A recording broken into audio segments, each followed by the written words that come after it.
sta settimana la mia collega di lavoro è pazzesca.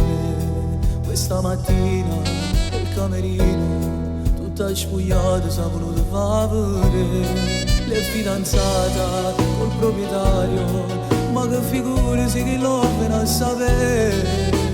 Perderò il lavoro, perciò ti prego basta non mi provocare. Dai ti prego lo devi capire, non possiamo continuare io e te.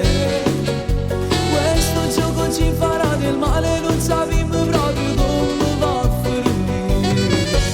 Lui mi chiede se va tutto bene e mi rispondo caro non ti preoccupare.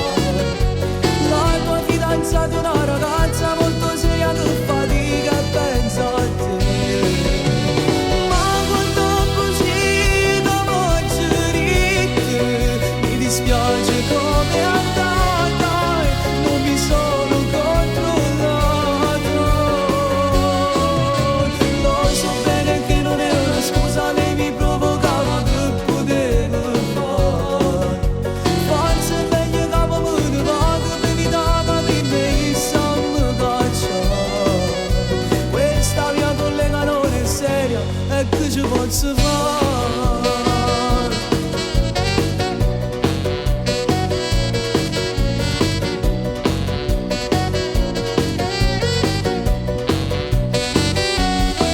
Ma dopo questo mi chiama ancora, ma la tovagliolo che sta a me mi può portare. Mi vuole vedere, ci sto pensando una risposta le darò. Dai ti prego lo devi capire, non possiamo continuare io e te. Questo gioco ci farà del male, non sappiamo proprio come va a finire. Lui mi chiede se va tutto bene e mi rispondo caro non ti preoccupare. La tua fidanzata è una ragazza molto seria che fatica e pensa a te. Ma quando così da moggerite mi dispiace come è andata, non mi sono controllato. Lo so bene che non è una scusa, lei mi provocava che potevo fare. Forse è meglio che me ne vado per evitare che mi sanno cacciare. Questa mia collega non è seria e che ci posso fare? Dai, dai, dai, dai, dai.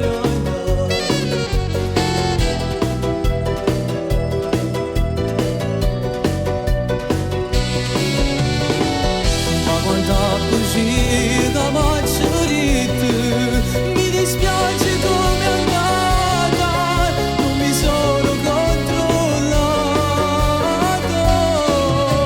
Lo so bene che non è una scusa, lei mi provocava che potevo fare.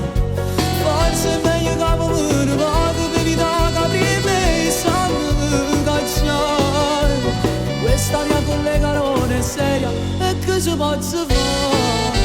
Ma allora vero fa questo? Ma può far passare una toaglia? Lo sai che ti dico?